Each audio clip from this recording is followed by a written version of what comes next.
So I've got this theory that people put themselves under too much pressure. Under pressure, working down on me. I think pressure is like, a part of the engine, like a clutch part of the engine. Maybe it's like hyperdrive, and we just use it too often. And I've been toying with this theory that everything I do can be done without any pressure. And also, I don't have to put any pressure on anyone around me. That's another mistake that people make. They pressure the romantic partner to love them more. Feel the way about me that I feel about you. Ironically, sometimes we feel more love and attraction to someone because they aren't pressuring us. So it's this weird push and pull, cat and mouse game that the person who wants it least wins. You may have heard that. That's a slogan when it comes to negotiating deals. You ever gone into a job interview and just gone, I kind of don't want this job?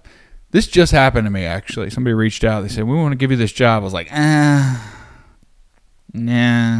Zoom calls, travel. Oh, you guys are on LinkedIn. Cool. Oh my gosh, the company that this streamer works for owns you guys. Cool. Yeah, I'd consider it. And they were like, all of a sudden really wanted me just because I didn't want them. It's not because I'm rejecting them. It's because I'm not giving them any pressure. And people like that. Dogs and babies are the same way. There's a dog right there. I'm not pressuring him to see me as his master. So he's very likely to. It's a fun moment when I'm just doing my thing. That's my way of training a dog. I just ignore them. I just do my thing, and I'm really interested in whatever I'm doing, and eventually I start going, what are you looking at? What you looking at? What you looking at? And I just go, hey, come, look at what I'm looking at. I'm the one who's looking. You can look or not look. That's kind of how you seduce a dog. And kids the same way. I got a nephew, and his parents are constantly, do you have enough snacks? Do you need your iPad? What about some socks and shoes and these? I'm like, I don't wear shoes, bro. And he's like, what? I'm like, yeah.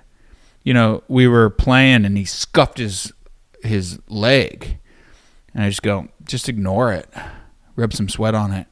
And he laughed. He was like, you can't do that. You need soap. So I was like, okay.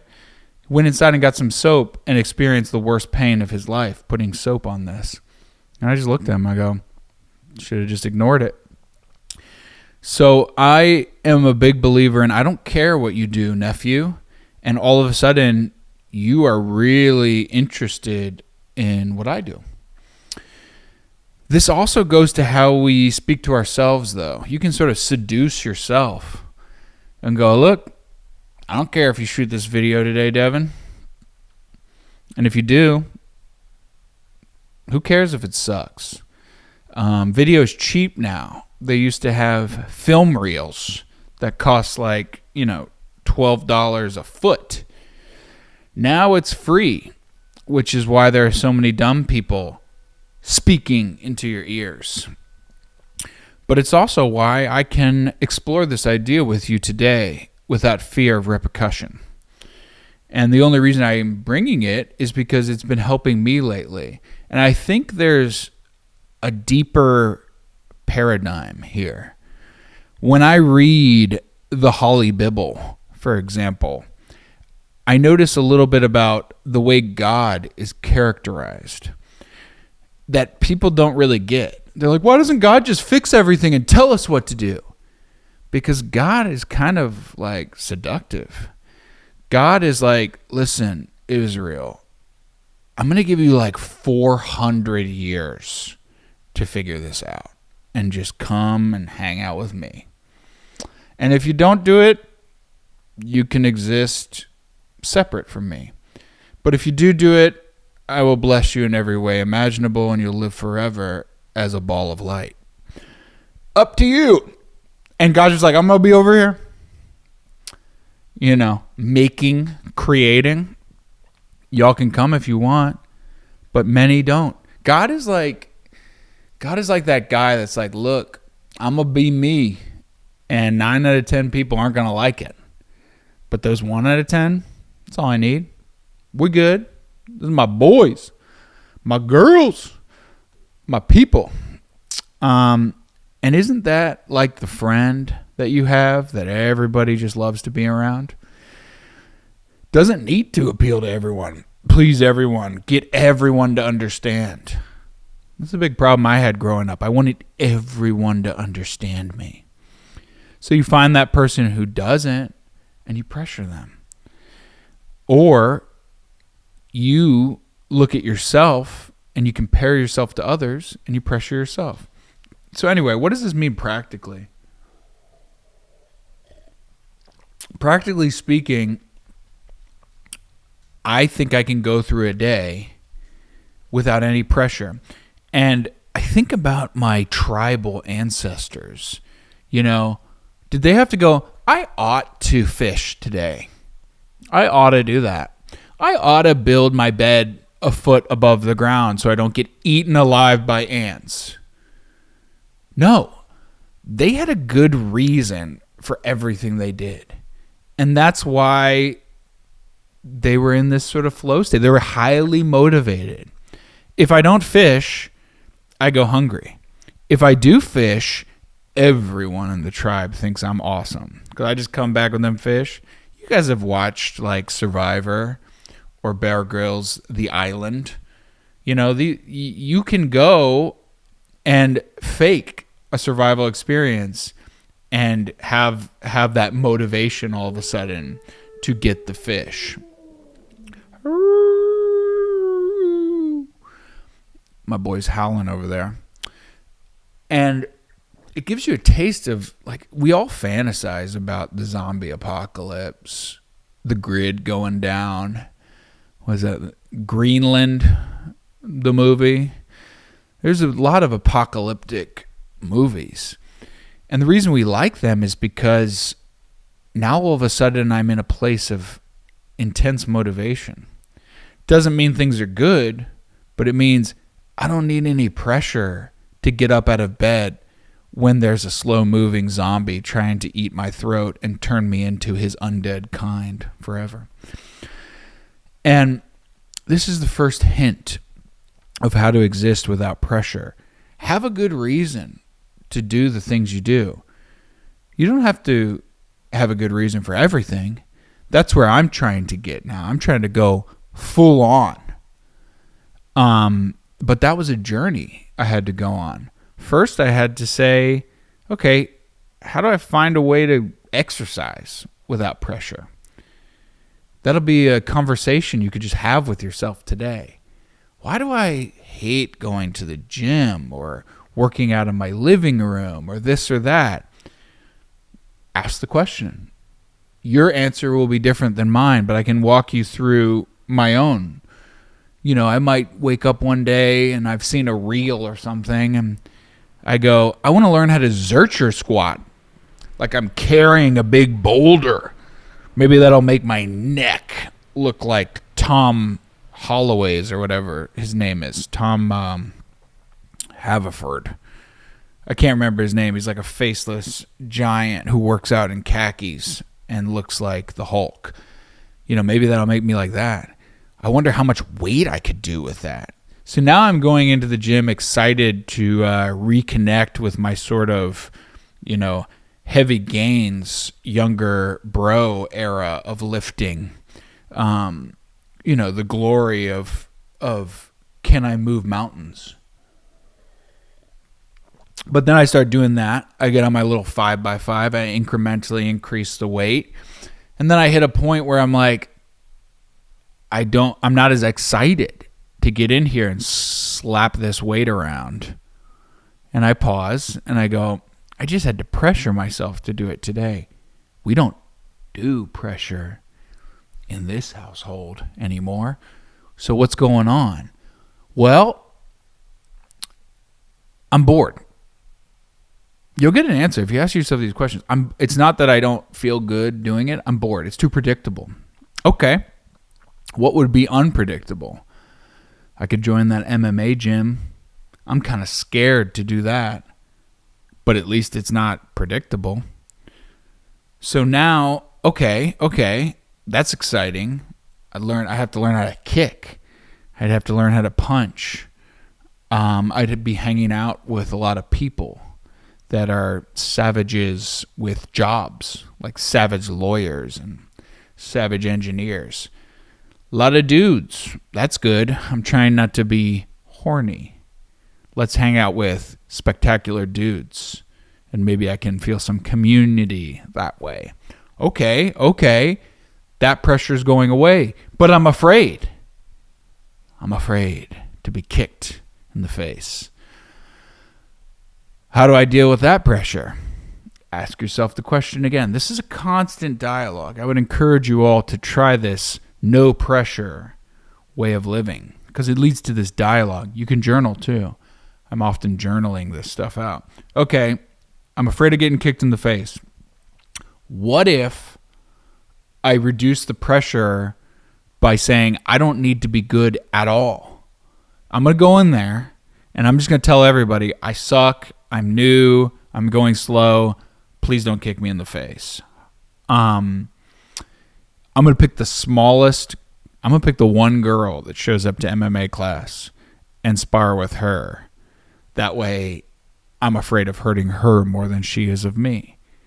Okay. It's like this negotiation of how do I run this car without going into that hyperdrive pressure that uses up all the oil and burns the engine and jankies the transmission and whatever else it does. It's just not clean energy. It's gross energy, pressure, comparison. I ought to do this instead of I want to do this. Okay, so the no pressure MMA experiment. I'll do it for a month. If I don't like it, I can quit. Done. Now I'm enjoying the thought of going to MMA. And, you might get some social anxiety on the first day, but it's like a prayer that you start to do. I actually learned this from prayer because I was praying and I kept getting the insight from God of just reduce pressure. You're using pressure instead of loving and following my divine purpose for your life. I used to have a slogan. I wrote it on my hand. I used to write it on my wrist, I should say, every day. YCFIU. You can't fuck it up. You can't. It's physically impossible. You're going to go on stage and do stand-up. You're not powerful enough to really damage the world doing that. You think the results are so catastrophic, you're not that powerful. Even if you tried, you can't fuck it up. You could just go on stage like that guy with Tourette's or like Kramer from Seinfeld, just start shouting the N-word. And even that would not do irreparable damage to the world around you. People would just hate you for a minute, laugh about it, maybe write a blog about it. It's about as bad as it'll get. So as much as you think that there are these insane consequences to you trying something new, they're not. That's just pressure you're adding. And you're adding all this pressure that's making it harder to do what you're trying to do. Anybody who's ever been cliff diving has seen this. You get up to the edge of that cliff, everybody's doing it, man. We're jumping in. It's such a great metaphor, leap of faith. And everybody's got to be negotiated a little bit differently. But the worst thing you can do is look at somebody and go, you have to jump. If you don't, you failed. You sort of coax them into it. You go, it's not that high. Just, spear your legs. You're going to do the small one first. It's all good. Look, that fat girl just did it. You can do it. You got this. Just relax. Just relax. Don't even think about it. Just jump. So don't even count down. Just count 3, 2, 1, but jump at 3. Or like getting into an ice bath. Everybody's got this mental dialogue that they have with themselves. It's interesting because I heard that the people who are worse at ice baths are the really jacked guys because they're used to being in control and using pressure to lift more weight. Smelling salts. Do it. Come on, bussy, let's go. Like, they're used to using pressure, but that doesn't really work with the ice bath. It's more like acceptance and making it fun for yourself. We're just going, I used to do this thing when I get in the ice bath and I just say, it feels good. I'd get in there and I go, feels good. That's like when I'm running too. It's almost like my Marine mantra. I don't know what I've been told. Feels good. Looks good. I like it. That's what I'd say. I'd say, I like it. Even if I don't, I just say, I like it. These are little tactics you can have. Just get yourself out of the pressure gauge and into other gauges. Other gauges like fun. Like, ain't no thing. Ain't no thing is like a gauge. That's nothing. I like it is a gauge. You go, it starts raining. People go, oh no, it's raining. You go, I like the rain. That's a gauge. Another gauge is God's will be done. That's what Jesus used in the Garden of Gethsemane. He said, God, do I really have to drink this cup of crucifixion and going into the depths of hell?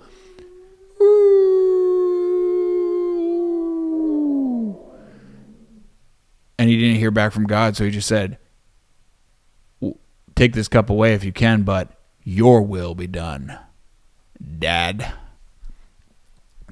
That's a power move. That's a gauge. That's not pressure. That's like, whatever you got, cool. Love of fate, amor fati, was Nietzsche's favorite quote. Amor fati. Whatever happens, I love it. Goes well, great. Goes terribly, great. When I started doing stand-up, I told myself, I want to bomb. Because every single comedian bombs at least once. Even Dave Chappelle and, George Carlin. So you just got to bomb. It's got to happen sometime. When I used to skateboard, be like, okay, falling is inevitable.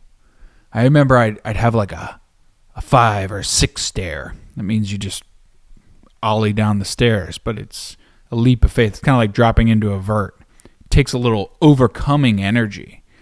And oftentimes, I couldn't get it. I'd be too scared. I'd bail. I wouldn't commit. And finally, I just kind of get myself pumped and go, I want to fall. It's going to feel good. And then you'd inevitably succeed. That energy is powerful. So these are some ideas for getting off of the pressure cooker of life. I think so much of our content that we watch is hustle mentality. I mean, if you look at like a Patrick Bet David, what are young men listening to? Or the ladies. Oh, you can travel every month and have a perfect relationship where the guy is masculine but listens to you for some reason.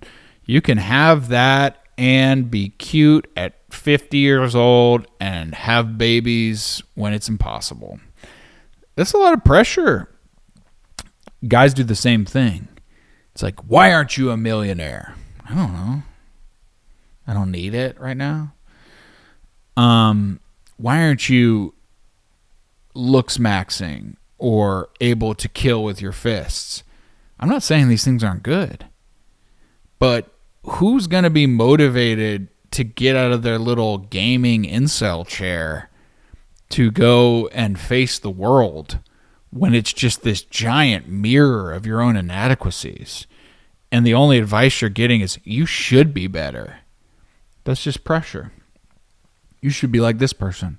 Why aren't you? No excuses. I'm all for excuses. What about like, oh, nobody got me into martial arts and showed me how fun it was. So I just need to realize it's super fun. Nobody, taught me how to talk to girls. I grew up in a broken home, getting raised by the TV. Everybody was on phones. I don't know. There's all sorts of... An excuse is just a reason. And as long as you don't live in the excuse, if you identify it, you can go, well, what would be some ways to make that fun? Let's say you're a Gen Zer and you're terrified of the opposite gender, sex. Well, you could go, oh, I've got to be 6 feet tall, 6 figures, 6-pack abs, and they're going to hypergamy me even then. Or you can go, man, these women are dumb. Everybody's dumb. Let's just go entertain myself. Let's just go say something fun. Let's just go say hi to everybody. Let's stop saying it just to the pretty people. Let's say it to the dude with no leg. Let's say it to the old lady. Let's say it to the Motorola person. That's a tough gig. The Motorola kiosk person. Let's say what's up to them. Let's just say what's up. Let's make it super easy and fun. And, instead of listening to TikToks all day, I'm just going to listen to the TikTok of the people around me. What's up, bro? Kiosk guy. How's business? Great. I'm not going to buy anything, but I like your hair.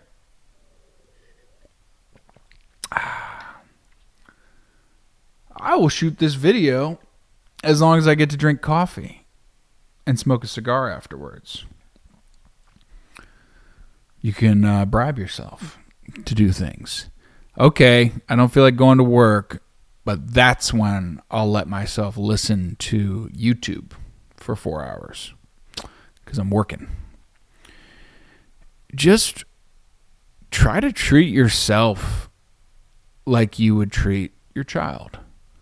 Or let's say you were married or in a relationship, and let's say your girl's a little chunky. I dated a chunky girl once, and she's like, wow, you're in the gym. You're so good at that. I don't want to go with you. I'm not good at it. You're good at it. That's going to be pressure. It's like, all right, Zumba. You know what I mean? I don't know, take a walk. Like, just what would be fun for you? Let's play tennis and not keep track of points. When you care about somebody, you try to get them to take that first step, make it a little easier. It's like coaxing the person into the cliff dive. You care about them. You go, come on, you got this. Take your time, just breathe, and then when you're ready, you're going to do it. And remember how fun it's going to be. Connect to the fun. We're all down here waiting for you. Woo!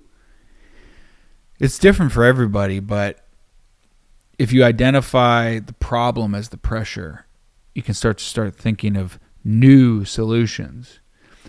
I find it so ironic that people pressure themselves into having fun. That's the funniest. They call it FOMO. How many times you're like, should we go to this party? Ooh, I don't really want to. All right, we'll just make an appearance. Or like, should we go on this hike? All right, I'll get the picture. Like, first of all, just say no to those things. Say no, take a big step back, and figure out, why don't I like doing things? Sometimes it's the thing's fault. I don't want to go to a club. Clubs are loud and annoying. Everyone there is nasty. Okay? I'm going to say no to clubs. I shouldn't have to have fun that I pressure myself into. But what about fun in general? I don't know. What's kind of fun? I want to sing. What? I want to play guitar with this guy at my church. I'm just going to ask him. Now I'm on the worship team. See how easy that was? I want to start making videos again, but I hate putting them out to some girl I hooked up with in high school who's been brooding and hating me for 10 years, holding a grudge. Let's start a new channel that no one watches, and we'll just fly it from the hip, say whatever we feel, because I'm with my beloved strangers, people who don't have preconceived notions. That was how I made this fun again. Oh, everything can be made fun. Another thing to do is to remember. Remember what it felt like to have a sleepover with your friends, or skateboard, or dance, sober. Remember when we used to dance sober as children? Remember these things, and then write down, like, what was it about them? What was my attitude like when I did these things? I probably wasn't thinking about succeeding or failing. I just wanted to enjoy the activity. Activities are better than boredom, but only if there's no pressure. That's our problem. We're just bored now and distracted, but activities are so high pressure. I couldn't possibly. Oh, I'm too old. Oh, I can't do that. What if I fail? That we are too afraid to do activities. But no pressure activities are much better than boredom. It's just this idea also of, like, you should be this good. I remember my brother and I started playing piano at the same time. He's 3.5 years older than me. So we were equally as good at piano. But there was a piano competition, and one of the judges said, you should be better at your age. Broke his heart. He never played piano again. And then they looked at me and said, you're good. You win second prize. And I continued with music. But we had the exact same amount of time under our belts. Why would this woman say that to a child? Because she had internalized the pressure she probably got from her tiger mom, or whoever it was. But we need to abandon that way of thinking and saying, I shouldn't be good. I should suck. But I should do things with zero pressure because it's better for everything. If I'm more active, I will learn. I'll have more friends. I will accidentally all the time have a conversation or do something where somebody goes, oh, that actually helped me. You know how many accidental conversations I have where somebody says, oh, dude, that really changed my life. Thank you for telling me about your diet. If I had stayed home and let, social anxiety pressure keep me away, I never would have accidentally helped that person. So it's really just about accidentally doing good by not putting pressure on yourself and staying active in the fun. So basically, I'll leave it there. I'd love to hear how you all self-talk yourself. I don't know if anybody's watching this yet. I just started this channel. But, I've noticed from a couple of the groups I'm in, when I bring up this idea, it definitely resonates. So share with us some of your tactics for avoiding pressure, and just the irony that it's completely unnecessary, and that even people who face life and death did not have as much pressure. You ever see an antelope when it escapes the jaws of death of a tiger? Just goes back to drinking water. So if they don't need pressure, you don't need pressure. And I would encourage you this week to try to do things without it. Replace it with other grand movers, like fun and energy and worship and gratitude and fuck it and might as well and who cares and you can't fuck it up and some of the other things I've mentioned. Anyway, talk to you later.